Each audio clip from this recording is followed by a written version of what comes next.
안녕하세요. 굿모닝 대박 예감 박민아입니다. 10월 19일 금요일 아침 시작합니다. 간밤 뉴욕 증시는 나흘 만에 하락세를 보였습니다. 고용 지표가 부진하게 발표됐고 이날 갑작스럽게 구글의 실망스러운 실적이 시장에 즉각적으로 반영되면서 나스닥 지수가 무려 1% 이상 하락세를 보여주기도 했습니다. 여기에 이날부터 벨기에 브뤼셀에서는 EU 정상회담이 열리는데요. 좋은 성과가 나온다면 시장에는 긍정적인 재료가 되겠지만 지금의 분위기를 감안한다면 쉽지 않을 거란 전망도 배제할 수 없겠습니다. 자, 주말 앞둔 금요일장이죠. 어떤 이슈들이 나왔는지 강동석 아나운서와 함께 살펴보고 돌아오겠습니다. 네, 안녕하세요. 강동석입니다. 글로벌 주요 뉴스를 전해드립니다. 먼저 뉴욕 증시 마감 상황부터 살펴보겠습니다. 뉴욕 증시가 나흘 만에 하락했습니다. 경기 선행지수와 또 필라델피아 연준지수가 시장 예상치를 상회했습니다. 그러나 고용지표 악화와 또 구글의 실망스러운 실적 부담에 하락했습니다. 미국의 경기 선행지수가 전월 대비 0.6% 상승한 95.9를 기록했습니다. 예상했던 0.2% 상승보다 상회하면서 지난 2월 이후 7개월 만에 최대 상승폭이었습니다. 또한 필라델피아 연준지수가 5.7을 기록했습니다. 이는 경기 위축 확장 여부를 가늠하는 기준치인 0을 6개월 만에 넘긴 겁니다. 하지만 신규 실업수당 청구 건수가 전주보다 4만 6천 건 급증한 38만 8천 건을 기록하며 고용 경기의 더딘 회복세를 나타냈습니다. 여기에 구글의 3분기 순이익이 지난해 같은 기간에 비해 20% 줄어든 규모를 발표하면서 부진한 결과가 지수를 끌어내렸습니다.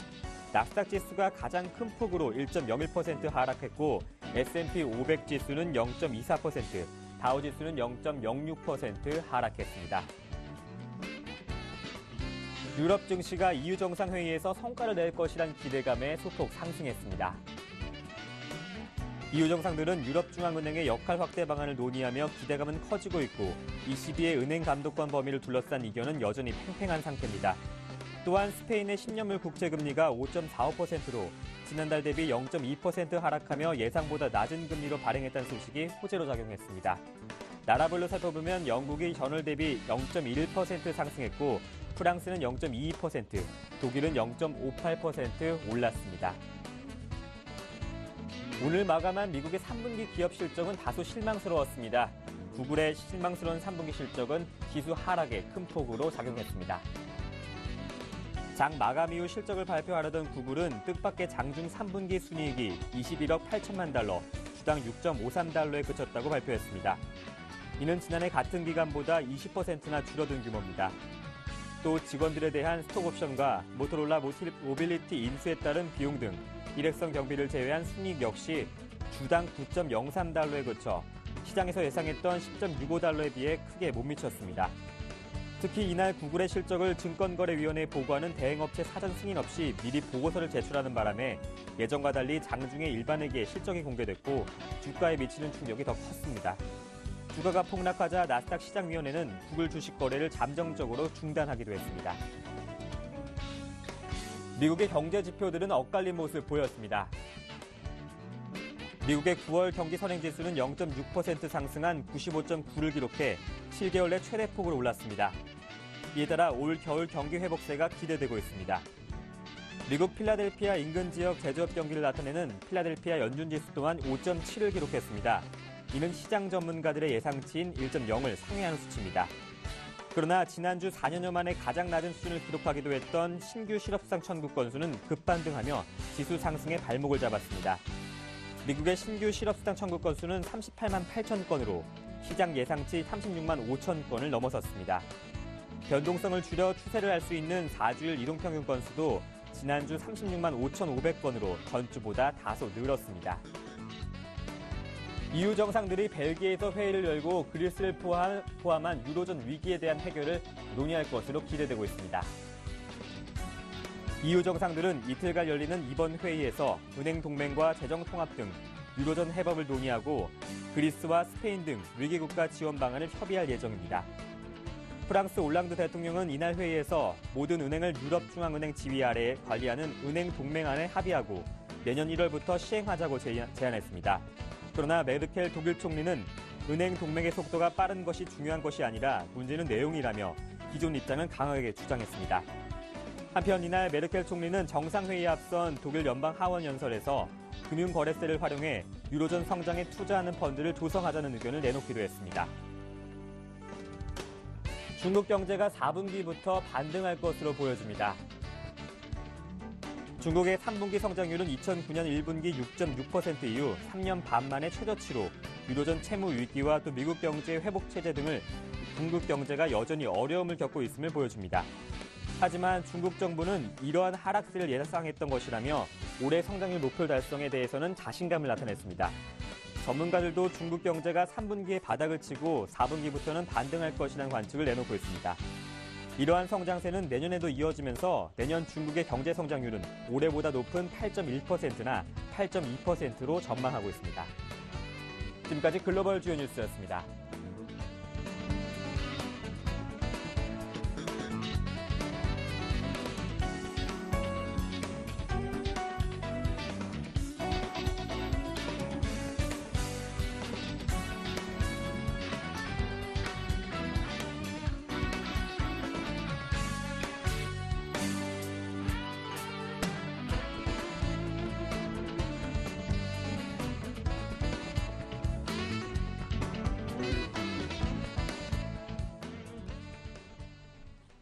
네, 글로벌 핫이슈 인백스 투자자문의 이현민 본부장과 함께하겠습니다. 안녕하세요. 네, 안녕하십니까. 네, 미국의 신규 실업수당 청구 건수가 다시 널뛰기 양상을 보여주고 있습니다. 미국의 고용 경기를 가장 즉각적으로 보여주는 지표이기도 한데요. 다시 증가세를 보였더군요. 이외 살펴봐야 할 경제 지표들 어떤 것들이 있습니까? 그렇습니다. 2주 전 수치가 3만 건이나 줄어들면서 매우 호조건의 수치가 나왔었는데요. 그렇지만 전주의 내용은 이보다는 다소 이제 증가한 수치로 나타났습니다. 신규 실업수당 신청 건수가 4만 6천 건이 증가했다라고 집계가 됐는데 2주 전 수치에서는 캘리포니아 주 한 주에서 신청자가 급감한 수치가 나왔습니다. 이것이 이제 이번 주에 다시 이제 개상이 되면서 정상화되는 수치라고 볼 수가 있겠습니다. 이렇게 전주 대비 4만 6천 건이 증가하자 뉴욕 증시에는 고용 지표의 부담이 그 주가의 발목을 좀 잡는 그런 모습이었는데요. 이렇게 분기 초에는 통계 수치의 정확성을 기하고자 노동부에서 계절 조정의 증감을 수치상으로 이제 그 반영을 하게 됩니다. 9월 말과 10월 초 이런 분기의 변화 수치에서 최근에 신규 실업수당 신청 건수의 변동 수치가 매우 좀 크게 나타난다라고 볼 수가 있겠고요. 이럴 경우 이제 한 달 평균을 보면 추세적인 흐름을 읽을 수가 있는데요. 2주 전 수치 36만 4,750건 대비 4주 평균인 한 달 수치는 지난주 36만 5,500건으로 집계가 돼서 750건 정도가 늘어나는 미미한 변동세가 나타났습니다. 누적 실업수당 신청자 수는 325만 2천 건으로 2주 전 수치 대비해서는 2만 9천 건이 줄어든 흐름이라고 하겠습니다. 이 밖에 9월 경기 선행지수는 전월 대비 0.9% 증가하면서 예상치 0.2%를 웃도는 호실적을 냈고요. 8월에 0.4% 하락보다는 좋은 수치의 반등이 나왔습니다. 세부 항목으로 보면 건설 허가와 주택 경기 이런 쪽의 내용들이 상당히 좋았고 역시 제조업의 신규 주문, 그다음에 고용 지표 이런 쪽이 조금 더 부진한 내용이라고 볼 수가 있겠습니다. 마지막으로 10월 필라델피아 제조업 지수는 최근 5개월의 부진세에서 플러스로 반등한 수치인데요. 5.7로 나왔습니다. 예상치인 1을 웃도는 수치가 나왔습니다. 이렇게 본다면 오늘 발표된 신규 실업수당 신청 건수를 빼면 이 밖의 경기 지표는 매우 좋았다라고 요약을 해드릴 수가 있겠습니다. 네, 이어서 구글이 실적을 공개했는데 어닝 쇼크를 보였습니다. 장 마감 이후 발표될 예정이었는데 장중에 공개가 되면서 투자 심리에도 악재로 작용한 것 같은데요. 이외에 어떤 기업들이 실적을 공개했습니까? 그렇습니다. 실적 시즌 중반에서 네. 조금 이제 그 어려운 국면 이런 부분에 투자자들이 신경이 좀 예민해진 상태에서 구글이 그 실적을 장 마감 이후에 대부분 이제 발표를 할 예정이었는데요. 이 도넬리사에서 일부 수치가 장중에 풀리면서 이것이 이제 그 구글이 거래 중지를 요청하는 내용까지도 그 어수선한 뉴욕 증시의 흐름이 나타났습니다. 3분기 순이익이 21억 8천만 달러로 집계가 됐는데요. 주당 순이익은 6달러 53센트, 순이익은 20%나 현재 줄어든 수치입니다. 매출액은 40% 이상 늘었지만 이렇게 순이익이 줄어든 것은 수입의 가장 큰 그 원천인 온라인 광고 수입이 연속적으로 현재 15%나 줄어들고 있다는 것이 원인입니다. 페이스북도 이 모바일 광고 수요의 수요 대체 효과 때문에 온라인 광고 수입이 많이 줄어들고 있는데요. 구글도 똑같은 현재의 양상이 나타나고 있다는 점, 이런 점이 고민이고, 그 다음에 최근에 인수했던 모토로라 모빌리티도 실적이 빠르게 현재 개선되고 있지 않다는 점, 구글의 현재 실적이 바로 올라오기가 좀 어려운 국면이라고 볼 수가 있겠고요. 오늘 장중에 거래 정지 요청이 이제 다시 풀렸습니다만 주가는 이런 홍역을 겪으면서 8%나 폭락하는 부진함이 나타났습니다. 뉴욕 증시가 오늘 약보합으로 끝난 것도 구글의 쇼크가 큰 영향을 미쳤다라고 볼 수가 있겠고요. 이 밖에 모건 스탠리는 순손실을 기록하면서 주가가 3.8% 가까이 좋지 않았습니다. 버라이존은 가입자 증가세를 통해서 순이익이 16%가 늘면서 주가도 2.4% 가까이 상승을 했는데요.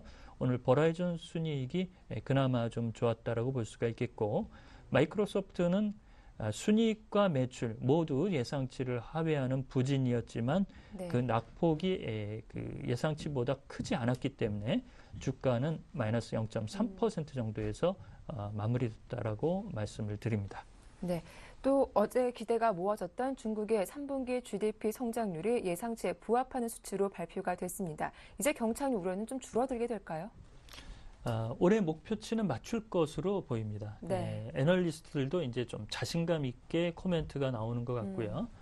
그렇지만 아직 내년도에 이제 그 새로운 지도부가 들어서서 경제의 그 정책의 연속성, 그 다음에 현재 그 고민이 나오고 있는 9월의 전력 사용량, 이런 부분은 2008년 8월 이후에 아직도 최저 수준을 가져가고 있어서 아직 마음을 놓을 단계는 아니라고 볼 수가 있겠습니다. 3분기 경제성장률 수치, 저희가 어제 방송을 통해서 7.4 정도를 말씀을 드렸는데요. 이 수치와 똑같은 수치로 발표가 됐습니다. 그래서 상반기 9월까지 경제성장률 수치는 7.7%, 4분기 때 7% 이하로만 들어가지 않는다면 현재 목표 경제성장률 7.5는 맞출 수 있을 것으로 보이고 있고요. 그렇지만 아직까지는 경제성장률 수치가 바닥을 확인한 것이 아니기 때문에 아주 낙관적인 그 시각은 금물이라고 볼 수가 있겠습니다. 그렇지만 원자바오 총리가 현재의 9월 수출이라든지 그 다음에 경제 전반에 긍정적인 신호가 나타날 수 있다라는 자신감을 표출하고 있는 것은 시장의 분위기를 돌려놓는 데는 다소 긍정적인 요소라고 볼 수가 있겠습니다. 예, 이 중국에서 확실한 부양책이 나오려면 11월 8일 지도부 교체 이후가 될 거라는 전망도 있는데요. 나온다면 중국의 부양책 어떤 방법으로 나오게 될까요? 공개시장 조작은 조금 이제 줄어들고 네. 지준율이나 금리 인하 정도 한 차례 정도가 나올 텐데요. 금리 인하까지는 현재 유동성이 풍부하게 현재 풀린 그런 내용이라 지준율 인하 카드가 한 번 정도 나오지 않을까라고 볼 수가 있겠습니다. 역시 새로운 지도부가 들어선 이후에 경기 부양안을 어떻게 해서든지 시장에 표출할 필요성이 있기 때문에 이 카드는 여전히 유효하다라고 볼 수가 있겠습니다. 그렇지만 이제 총리로 올라설 리커창 부총리 현재 그 부총리이신데요. 이 부총리가 얘기하고 있는 전력 사용량과 철도 운송량, 그 다음에 은행의 대출 총액, 이런 쪽에서는 아직까지도 좀 부진한 부분, 이런 점이 경제 성장률이 내년도를 이제 바라봐야 되지 않느냐라고 볼 수가 있겠습니다. 네.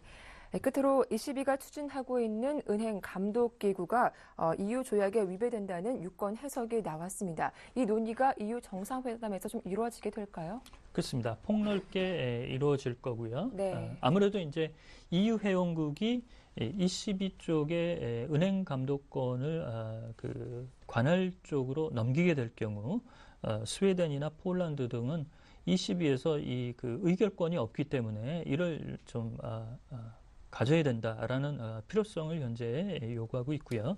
또한 EU 조약에는 ECB가 EU 국가의 은행 감독권을 가져가지 못하게 아직 그 조약상의 문구로는 나와 있지가 않아서 이 내용에 대해서 국민투표나 의회의 회원국들의 그 의사표시가 있어야 된다라는 내용이 EU의 법률 자문기구를 통해서 나왔습니다.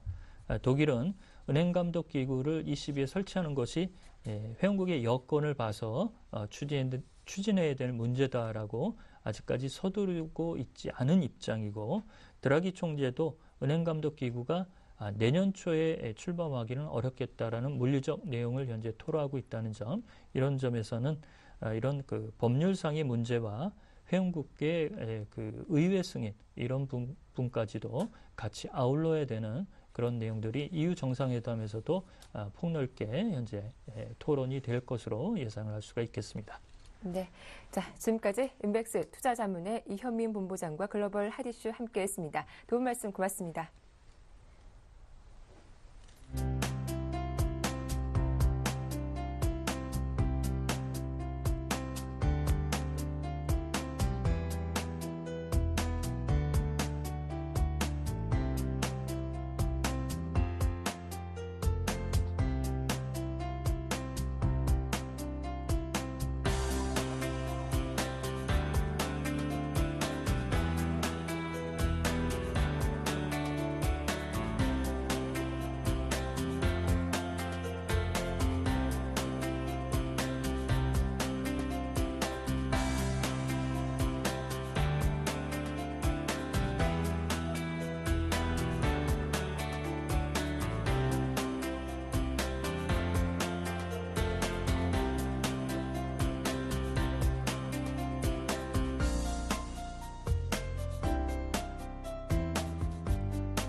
네, 글로벌 증시 마감에 따른 국내 증시 영향과 함께 어제장 이슈들 자세하게 정리해보겠습니다. 샘플러스 이상로 전문위원과 중앙경제연구원의 남은호 원장님 나오셨습니다. 안녕하세요. 네, 반갑습니다. 예, 고용 지표에 대한 실망감 그리고 구글에 대한 실적 악화가 글로벌 증시 발목을 잡았던 하루가 아니었나 싶습니다. 남은호 원장님, 뉴욕 증시와 유럽 증시 어떻게 마감됐습니까? 예, 우선 아무래도 지금은 어닝 시즌인 것 같습니다. 네. 그러다 보니까 실적이 굉장히 중요한 그 이슈가 되고 있고요. 전일 같은 경우에는 일단 뭐 경제 지표는 미국 같은 경우는 9월 경기 선행 지수 상당히 좋게 나왔거든요. 그래서 한 1분기 정도 경기 선행 지수가 실질 경제에 어떤 영향을 미친다고 본다면 근본의 어떤 경기 선행 지수의 상승은 곧 다음 분기, 즉 4분기 이후에는 상당히 좀 좋은 경제적 흐름이 나타나지 않을까라는 기대감을 충분히 줄 수가 있다고 할 수가 있겠네요. 그렇지만 지수 측면으로 본다면 오늘 나스닥에 급락이 있었던 것은 역시 구글의 쇼크라고 볼 수가 있는데요. 그렇다면 이 구글 쇼크가 전체적인 시장에 대해서 앞으로의 향후 전망을 좀 어둡게 만들 수 있느냐? 그건 아닌 것 같습니다. 네. 구글은 쇼크가 나왔지만 이베이는 또 아주 강한 강세가 나왔었거든요. 그렇다고 본다면 개별적인 충격이구나. 이건 시장 위험이 아니라 즉 개별 기업에 대한 고유 위험으로 봐야지 그리고 시장 위험으로 볼 필요까지는 없지 않나 이렇게 받아들일 수 있겠고요. 유럽 증시 같은 경우에는 미국의 경제 지표의 호조에 힘입어서 선진 증시는 상승을 했습니다. 그래서 영국이나 프랑스, 독일 등의 지수는 좀 큰 폭으로 상승을 했고요. 그 다음에 좀 위기국 같은 경우는 좀 소폭 하락은 했지만 추세적인 어떤 상승세는 계속 이어지고 있다 이렇게 볼 수가 있겠고요. 전반적으로 월가의 시각적인 부분들은 어느 정도 좀 조정은 좀 더 필요하다는 시각이 좀 우세하긴 하지만은 그 조정폭은 한정될 것이고 그리고 추세적인 어떤 경기 회복에 대한 기대감은 계속적으로 좀 커져 있다 이렇게 볼 수가 있겠네요. 네, 이 구글의 쇼크가 미치는 영향은 제한적일 것이다라고 분석을 해주셨습니다. 국내 증시 미치는 영향도 궁금한데요. 이상로 전문위원님, 어제 이 외국인보다는 기관의 수급이 국내 증시 미치는 영향이 더 중요할 것이다라는 말씀해 주셨는데 오늘 어떻게 전망하십니까? 네, 맞습니다. 일단은 기관의 움직임이 주요했다 그렇게 좀 말씀을 드릴 수 있겠고요. 그래서 네. 어제 시장에 어느 정도의 키워드는 투신이었죠. 투신권의 움직임이 가장 중요하게 먹혔다 말씀을 드릴 수 있겠습니다. 일단 코스피 지수를 한번 보시면요. 강보합권에서 마감을 했는데요. 거기에 대해서 기관의 저가 매수세가 유효하게 들어왔고요. 거기에 그런 부분 자체가 어느 정도 지금 소외되어 있던 낙폭과대라고 하죠. 그래서 건설주라든지 아니면 조선주가 어느 정도의 좀 상승폭을 기록하는 그런 효과를 좀 나타냈다고 말씀을 드릴 수 있겠습니다. 대신에 문제는 코스닥인데요. 코스닥 네. 같은 경우에는 기관의 차익 실현 물량이 900억을 넘었습니다. 그만큼 상당히 이례적인 일이고 외국인 같은 경우에도 상당한 매물을 좀 뱉어냈고요. 일단은 저는 지금 같은 경우에는 약간의 기관의 차익 실현 물량 자체가 지금은 다시금 코스피 쪽으로 이동하는 게 아닌가 그런 생각이 좀 들게 하는 시장이 아니었나 그렇게 말씀을 좀 드릴 수 있겠고 오늘 만약에 코스닥 같은 경우에 한 가지 중점적인 사항을 꼭 보셔야 되는 점은 반등의 수치를 조금 보시는 게 좋을 것 같다고 좀 말씀드릴게요. 저의 주관적인 생각으로는 오늘 만약에 코스닥이 1% 이상의 급등을 하지 않으면 그때는 추세적으로 조금 꺾이는 추세가 아닌가. 그래서 지금 다시금 코스피로 어느 정도 거래대금 전환을 조금 생각을 하셔야 된다는 그런 입장에서 좀 말씀을 드리겠습니다. 그래서 오늘 같은 경우에 코스닥을요, 어느 정도 좀 주의 깊게 보시면서 오늘도 똑같습니다. 오늘은 투신권의 움직임을 좀 더 중요하게 보시자. 그렇게 좀 말씀을 드리겠습니다. 네, 어제 기관의 저가 매수세가 들어오면서 코스피는 강보합권의 거래를 마쳤지만 문제는 코스닥 쪽이었습니다. 남은호 원장님, 어제 국내 증시 마감 상황 조금 더 자세하게 살펴봐 주시죠. 전반적으로 이 외국인들의 흐름들은 좀 굉장히 보수적인 흐름들이 장중에 계속 나타났습니다. 선물 쪽으로만 계속적으로 좀 순매수가 들어오는 부분들이 있었고요. 그래서 보합권에서 등락이 되다가 외국인들이 장 중반 상당히 좀 매도 쪽으로 가닥을 잡으니까 지수가 갑자기 마이너스권으로 들어간 적도 있었거든요. 장 막판에 다시 순매수에 나서면서 지수를 일단 장중 1960포인트대 이상을 한번 살짝 보여줬고요. 1959포인트로 마감이 되었는데 계속해서 연기금이 1,000억 이상의 순매수를 보인 점 굉장히 의미 있는 것 같습니다. 자, 연기금의 매수는 분명히 바닥권이라는 것을 보여주는 하나의 단적인 지표로 활용이 되고요. 그렇지만 이제 추후에 관심이 돼야 될 부분들은 과연 연기금의 순매수가 계속해서 진행되지는 않을 것이고요. 과연 누가 다시 받아가느냐의 문제인데 지금 프로그램에 어느 정도 차익 순매수가 잔고가 많은 상황이기 때문에 여기에 대한 부담감은 분명히 좀 가지고 있다 이렇게 볼 수가 있겠네요. 어떤 시장의 어떤 주축인 어떤 그 전체적인 주도주의 테마 그리고 업종들이 아직까지는 보이지 않는 가운데 아무래도 좀 거래 대금이 계속해서 좀 상당히 좀 불어나지 못하고 있다는 점은 좀 단점이라고 볼 수가 있고요. 따라서 어제 같은 경우에는 코스닥 대비 거래소는 상당히 좋았지만 그렇다고 해서 거래소가 좋았다고 보기는 좀 쉽지 않은 장의 흐름이었습니다. 코스닥 같은 경우에는 저는 이제 급락이 나왔었는데요. 이틀 연속 이제 음봉으로 기술적인 이동평균선 21선을 계속 살리려고 하는 일련의 흐름들이 나타났었는데요. 기관들이 무려 이제 상당히 900억 정도의 상당히 많은 물량을 내보내면서 그간 코스닥을 이끌었던 테마주군들이 대거 이제 급락하는 모습이 나타났습니다. 이 급락은 어저께 시작된 급락도 있고요. 3일 전부터 시작된 급락도 있었는데요. 어떤 심리적인 충격을 충분히 줌으로써 코스닥이 이제 급락한 흐름들이 나타났고요. 테마주도 로봇주 정도만 이제 강세를 보였고요. 거래량 또한 그리고 거래 대금 또한 상당히 위축된 흐름들이 진행된 하루였다고 볼 수가 있겠네요. 네, 이어서 이제 업종별 흐름도 정리를 해보겠습니다. 코스피 지수 강세가 이어지면서 내수 관련주는 쉬어가는 흐름이 나왔는데요. 또 이 BDI 지수가 강세를 이어가면서 해운주가 이틀 연속으로 또 오른 모습도 보여주기도 했더라고요. 업종별 흐름 정리해볼게요. 예, 우선 중국 증시가 큰 폭으로 이제 반등하고 있다는 점에 착안을 해야 될 것 같습니다. 중국 증시의 회복 그리고 네. 글로벌 물류의 회복. 그렇기 때문에 저희 같은 경우에는 대우조선해양 등의 운수 장비 업종이 제일 먼저 상승을 했었는데요. 항상 이제 물류 경기 회복에 대한 기본적인 첫 번째 회복은요, 나타나는 것이 해운이나 항공 쪽에 먼저 반응을 한다고 본다면 네. 역시 전일의 흐름들도 중국의 반등과 전체적인 글로벌 물류량의 증가를 좀 기대할 수 있는 부분이 아니었나 싶고요. 그다음에 중앙건설 등의 건설업종이라든지 기업은행 등의 은행 그리고 SK텔레콤 등 통신업종들도 같이 동반적으로 상승했습니다. 특히 이제 LG패션 같은 섬유회복 업에 동반적으로 상승을 했고요. 반면 DI가 포함된 DI가 한가 들어가면서 의료정밀업종이라든지 그다음 가스공사, 한국전력 등의 전기가스, 한솔, 모나리자 등의 종이목재업종과 그리고 오리온, CJ제일제당 등의 음식료 업종들이 모두 약세를 보였고요. 최근 강세를 보였던 제약업 또한 대웅제약을 비롯해서 다소 급락하는 모습들이 나타났습니다.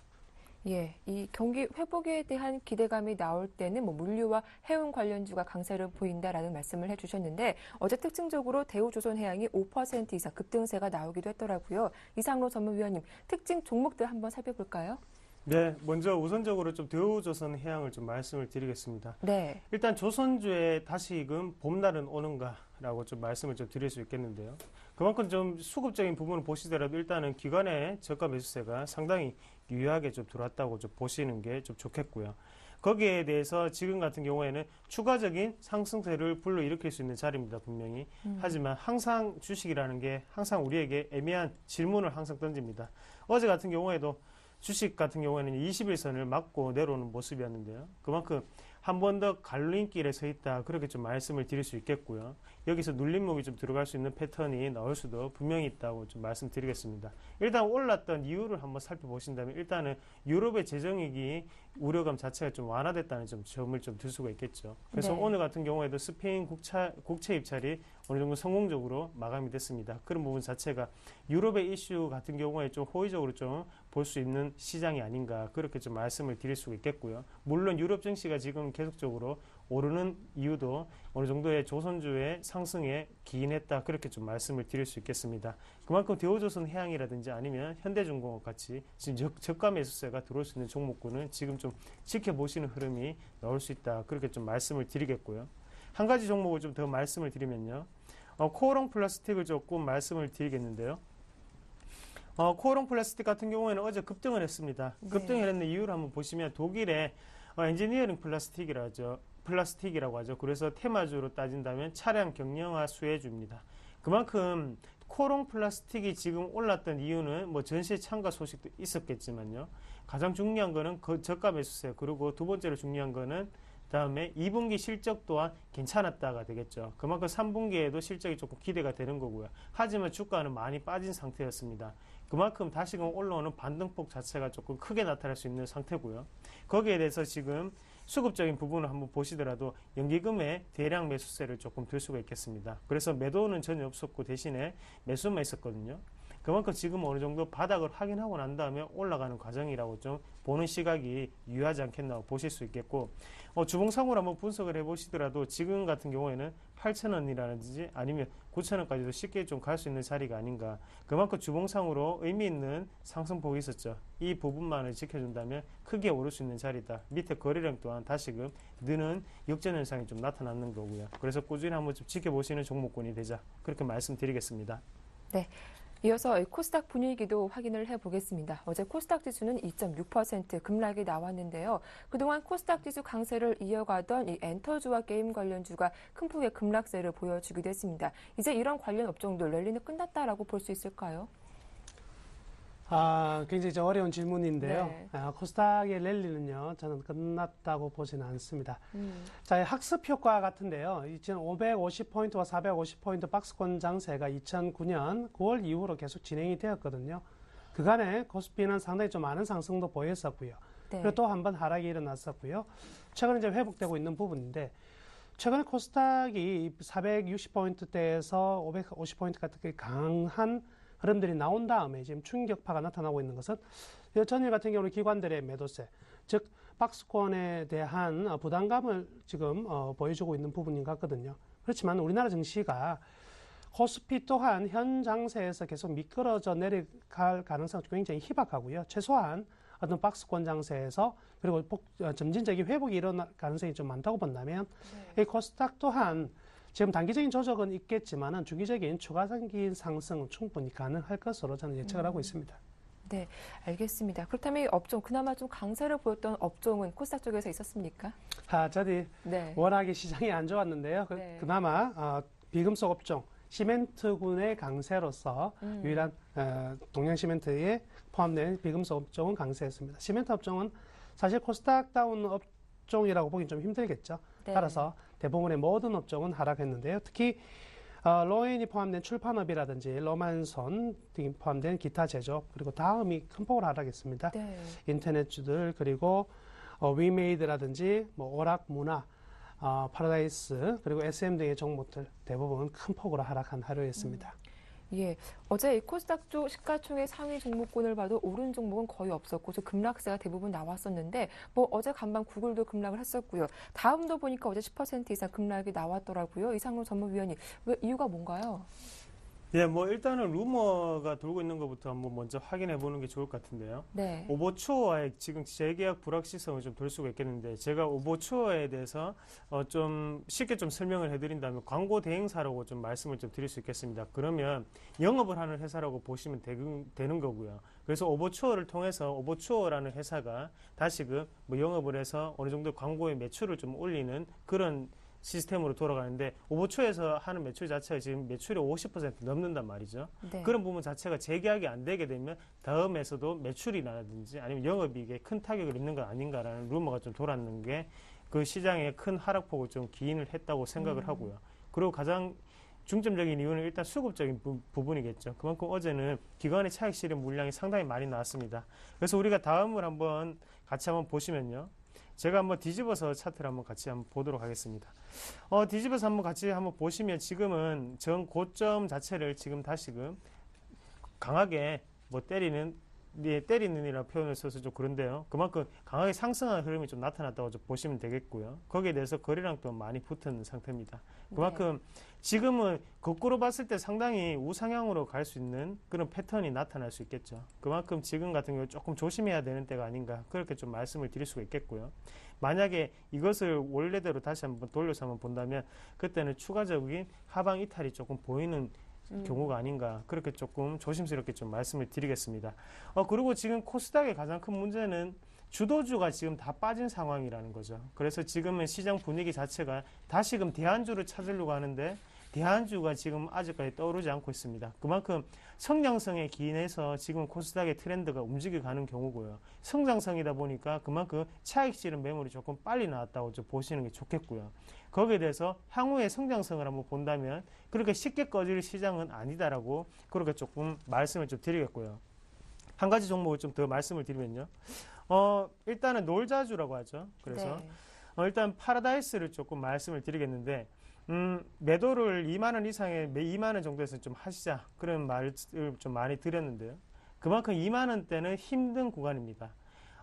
파라다이스가 시총이 상당히 높습니다. 그래서 시총 2위까지 올라왔는데 그만큼 지금 상승폭 자체가 상당히 컸다는 거죠. 그래서 만 원대에서 2만 원대까지 지금 한 3개월이 채 안 걸렸다고 제가 알고 있는데, 그만큼 지금은 차익 실현 매물이 분명히 나올 때가 됐고요. 거기에 대해서 어제 기관의 대량 폭탄이 좀 떨어졌다, 그렇게 보시면 좋겠고요. 대신에 오늘 어느 정도의 상승폭을 다시금 회복하는지 여부가 가장 좀 중요한 게 아닌가, 그렇게 좀 말씀을 드릴 수 있겠고, 그만큼 성장성에 투자를 했기 때문에 향후에 대신 지속적인 상승이 가능하다는 걸 꼭 염두에 두셔야 됩니다. 대신 단기적인 차익 실현이 좀 빨리 나왔다는 거, 그 점이 좀 특징적이지 않겠나, 그렇게 말씀드리겠습니다.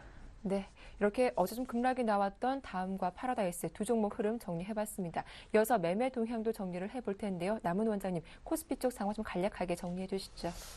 예, 전일 같은 경우에는 외국인과 기관들의 흐름들은 같은 방향을 보였었는데요. 매매에 좀 차이 있는 점들, 종목들만 좀 짚어나가자면요. 신한지주와 LG화학 같은 경우에는 외국인들이 상당히 좀 많이 매수를 보였지만은, 반면 기관들 같은 경우에는 매도 쪽으로 방향을 잡았습니다. 반면 기관이 매수한 현대차 의 경우에는 외국인들이 가장 많이 매도한 흐름인데요.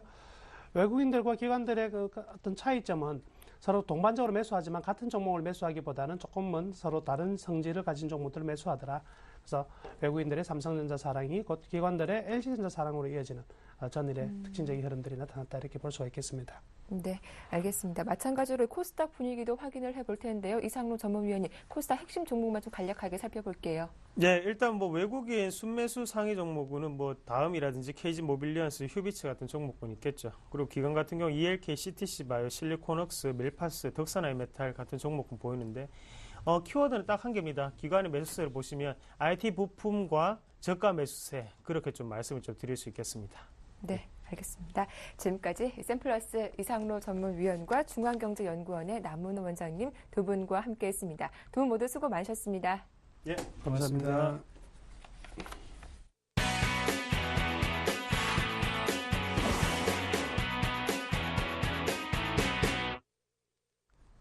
네, 어제장에서 이슈가 됐던 종목을 찾아보고 자세한 매매 전략도 들어보겠습니다. 샘플러스 김현근 전문위원과 함께하죠. 안녕하세요.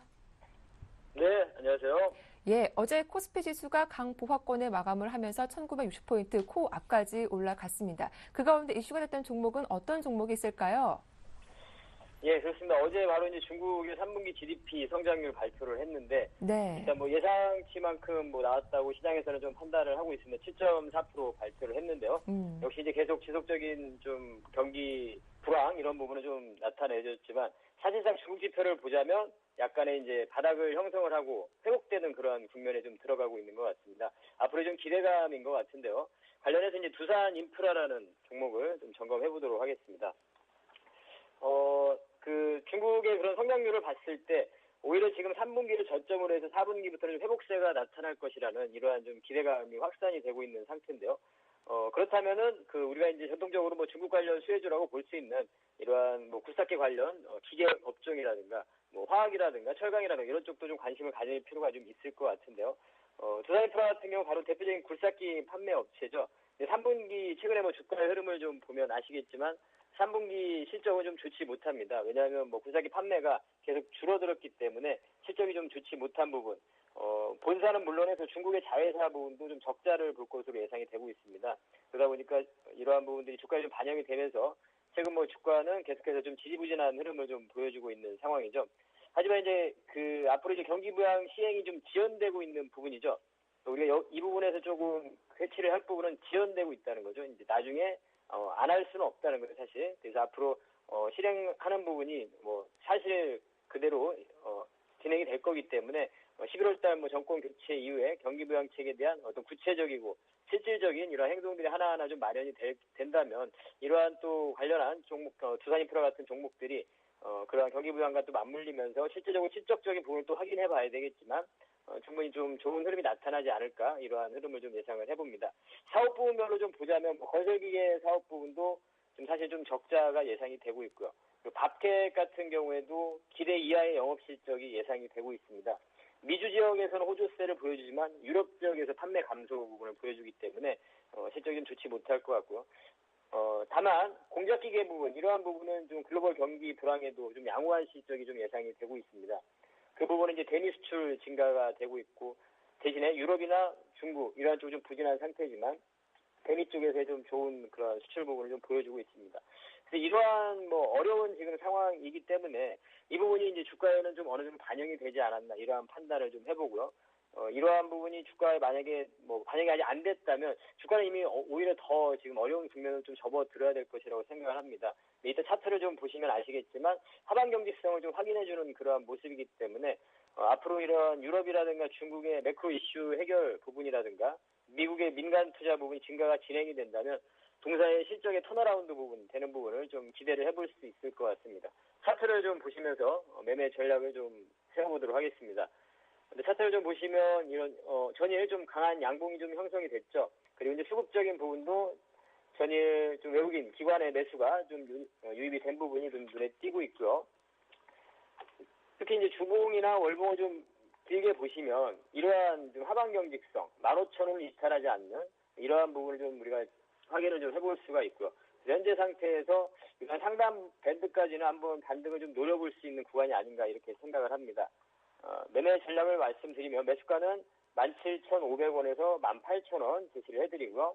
목표가는 21,000원 그리고 손절가는 15,000원 제시해드리도록 하겠습니다. 네, 중국의 부유한 기대감으로 두산 인프라코어는 17,500원에서 18,000원 사이 접근해 보는 게 좋겠다라는 의견 잘 들어봤습니다. 다음 살펴볼 종목은 어떤 종목인가요? 네, 다음 살펴볼 종목은 KT라는 종목인데요. 네.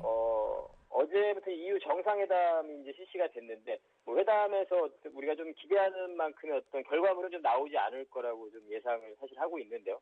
뭐 그리스 긴축 시한 연장 부분이라든가, 스페인의 뭐 구제금융 신청에 대한 부분, 그리고 은행 감독기구 신설 이러한 부분들이 가장 좀 중요한 부분인데, 이 부분 앞으로 이제 계속 좀 지켜봐야 될 상황이죠. 스페인의 구제금융에 대한 시기에 대한 부분도 그렇고, 그리스 뭐 긴축에 대한 부분도 어제 같은 경우 총파업도 좀 일어나고 이러한 뭐 흐름들이고, 은행 감독기구, 은행 동맹 같은 경우에도 좀 시기가 좀 더 지연되는 뭐 그러한 상황인 것 같습니다. 현재 지금 시장의 어떤 좀 그 불안한 상황이다 보니까 오히려 이제 이 KT 같은 이런 방어적인 성격을 가지고 있는 이러한 종목에도 투자를 하는 게 또 현명한 또 투자의 전략이 아닌가 좀 생각이 들고요.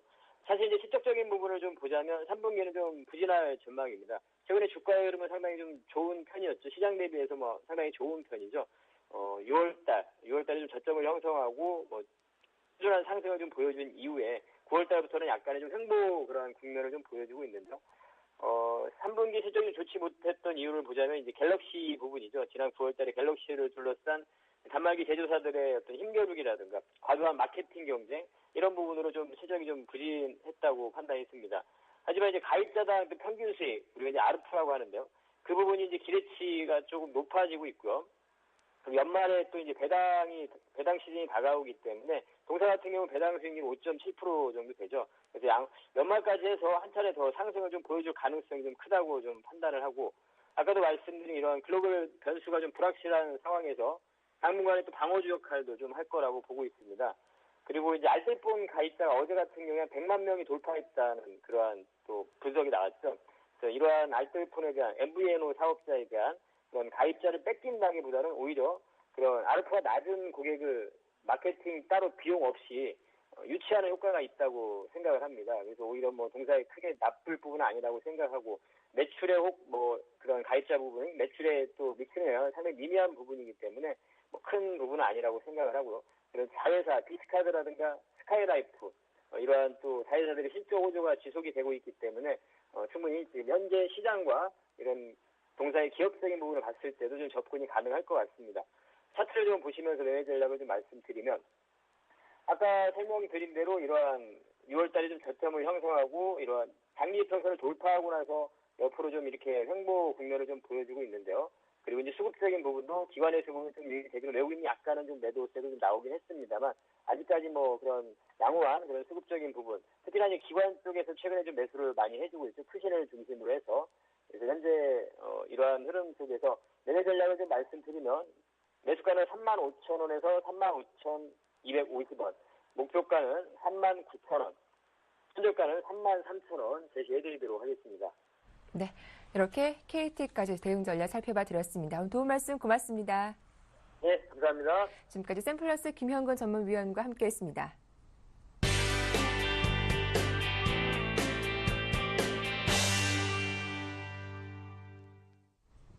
네, 이슈 오늘 순서는 서울경제신문 증권부의 안현덕 기자와 함께하겠습니다. 안녕하세요. 네, 안녕하세요.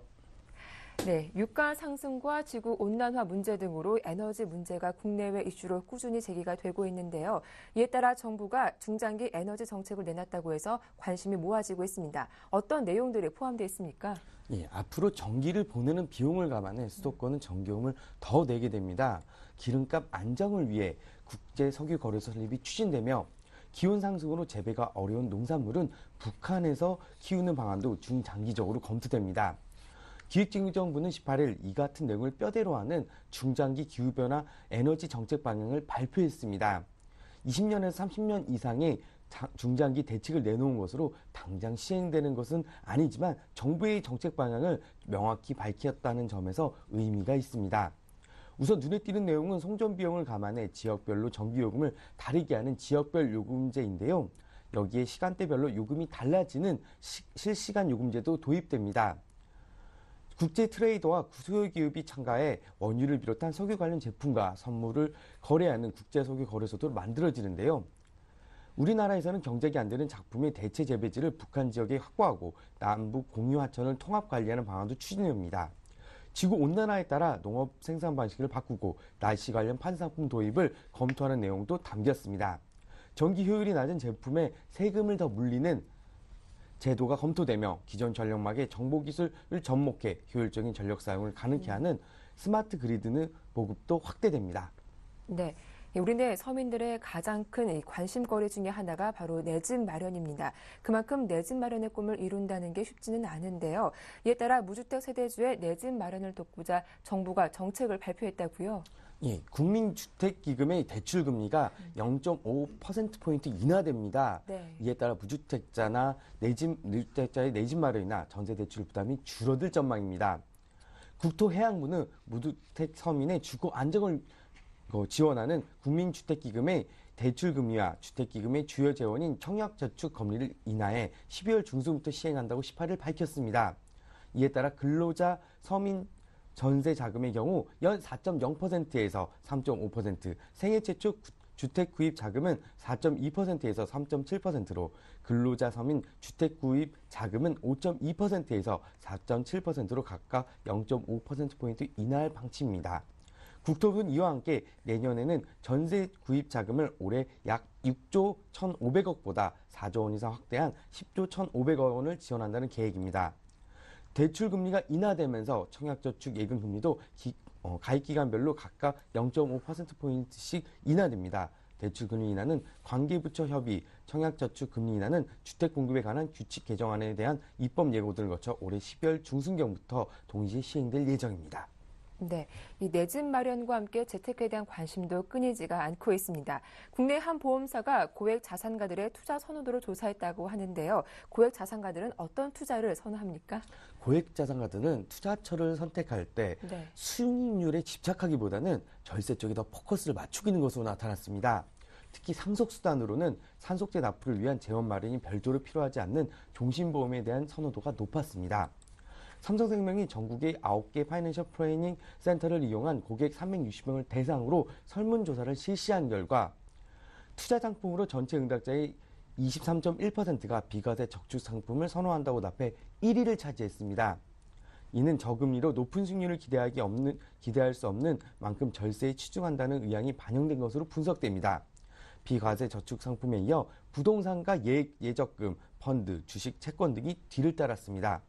특히 저금리 금융상품보다는 부동산 상품을 더 선호하는 것으로 나타났습니다. 네, 다음 소식입니다. 지난해에만 자영업자 83만 명이 가게 문을 닫았다고 합니다. 자세한 내용 살펴봐 주시죠. 지난해 폐업한 자영업자가 83만 명이 육박해 4년 만에 최고 수준을 기록했습니다. 국세청이 집계한 2011년 개인사업자 폐업 현황에 따르면 2010년 문을 닫은 개인사업자는 82만 9,669명에 달했습니다. 이는 2010년과 비교해 3% 증가한 규모입니다. 네, 자, 지금까지 이슈앤이슈 서울경제신문 증권부의 안현덕 기자와 함께했습니다. 도움 말씀 고맙습니다. 네, 감사합니다. 예, 굿모닝 대박 예감 1부 순서는 여기서 마치겠습니다. 저희는 잠시 후 2부로 다시 돌아올게요. 고맙습니다.